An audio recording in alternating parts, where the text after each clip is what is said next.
दोस्तों सबसे पहले आप ये तस्वीरें देखिए, पप्पू यादव किस तरीके से अपने जान को बचाकर वहां से निकल रहे हैं। देखिए पूरी कहानी आपको हम बताएंगे। भोजपुर के शाहपुर प्रखंड की ये तस्वीर है। यहाँ के जवनिया गांव में गंगा ने विकराल रूप लिया है। ये गंगा नदी की तस्वीर आप देख रहे हैं। देखिए गंगा के विकराल कटाव ने करीब आधा गांव को निगल लिया है।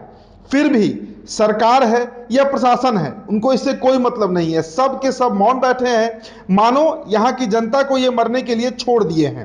अब पप्पू यादव आज यहाँ पर पहुंचे और उन्होंने इस पूरे इलाके का जायजा लिया। और जब जायजा वो ले रहे थे दोस्तों, उस समय की आपको हम तस्वीर दिखाते हैं। देखिए आधा गांव गंगा में बह चुका है और जो कटाव का इलाका है, मतलब गंगा धीरे धीरे गांव की तरफ बढ़ रही है, गांव को अपने चपेट में ले रही है।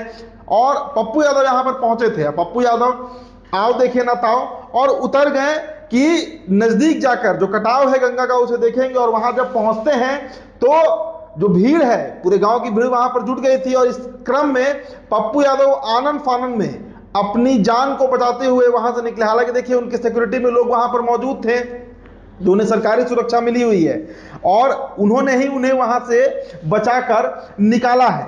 तो आज पप्पू यादव ने वहां का जायजा लिया, पीड़ितों से वो वहां पर मुलाकात किए और उनके दुख दर्द को उन्होंने साझा किया है। देखिए स्थिति बेहद दयनीय है। लगातार सावन का महीना है, बारिश लगातार हो रहा है और पूरे बिहार में जो वर्षा हो रही है, इसके चलते जो नदियां हैं वो उफान पर हैं। हालांकि पप्पू यादव वहां पहुंचे भोजपुर के शाहपुर प्रखंड के जवनिया गांव में, और उन्होंने तत्काल 2 दर्जन से अधिक पीड़ित परिवारों के बीच करीब 20-20 हजार रुपए की उन्होंने आर्थिक सहायता भी की है।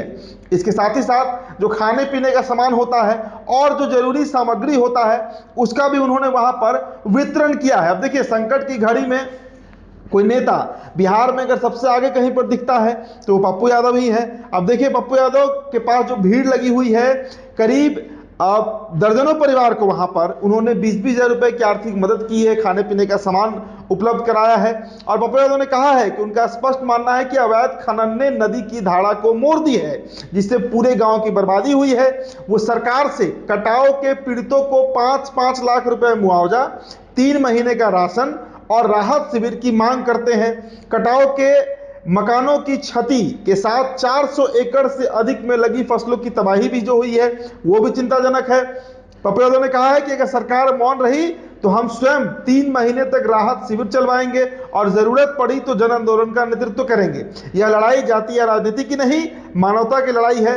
और उन्होंने विपक्ष से भी अपील किया है कि वो सड़कों पर उतरे ताकि इस इलाके को बचाया जा सके। हम चाहेंगे दोस्तों कि पप्पू यादव ने जो पूरी बातें कही हैं आप सुन लीजिए। गांव के जेब में यहाँ का 9 करोड़ चला गया, एक काम नहीं हुआ।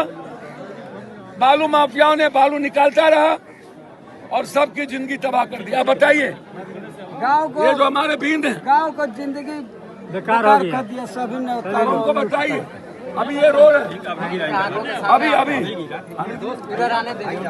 अब ये बताइए हंसते समय सभी रोता है, ऐसा ही पूरा हमारा गाँव रोता। अब स्थिति देखिए इसको।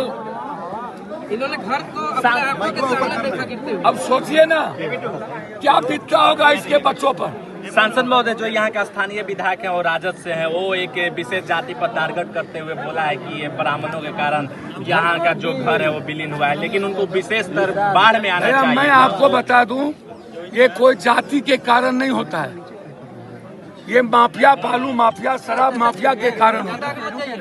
उसमें सभी जाति माफिया हैं, एक कोई जाति नहीं है। माफिया सभी लोग हैं, उनको इन्हें बींद को देखना चाहिए।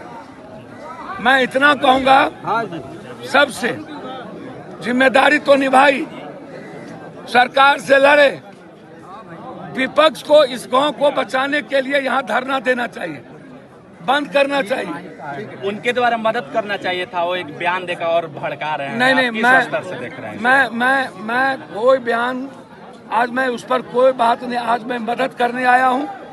20-20 हजार रुपया आपने कई लोगों को नहीं, सबको मदद करें। सबके पन्नी लेके आए हैं, सबके चूड़ा गुड़, हमारे अध्यक्ष, हमारे नेता, पूरा का पूरा जितने लीडर है आरा के, सब आए हैं।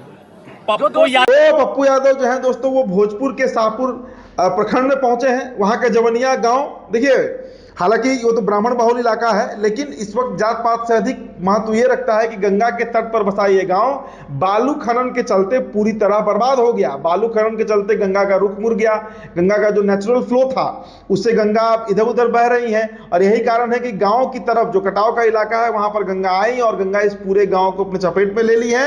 आधा गांव बह चुका है और पप्पू यादव ने अपनी जान पर खेलकर इस गांव में वो पहुंचे हैं, और यहां पर पहुंचने के बाद जब स्थितियां बिगड़ने लगी तो फिर वो अपना भी जान बचाकर भागे हैं। लेकिन जो सबसे बड़ी खबर है वो यही है कि बारिश जिस तरीके से हो रही है, वर्षा हो रही है, ये गंगा हो, सोन नदी हो, कोसी हो, सीमांचल कहीं का इलाका हो, सभी जगह के तटबंध टूट रहे हैं। और देखिए इस तरह की घटना, अगर शाहबाद की बात करें, आरा बक्सर की बात करें, तो वहां पर शायद इस तरह की पहली घटना होगी, क्योंकि वो बाढ़ का इलाका नहीं है। लेकिन बालू खनन के चलते वहां पर भी जो नदियां हैं वो विकराल रूप ले चुकी हैं।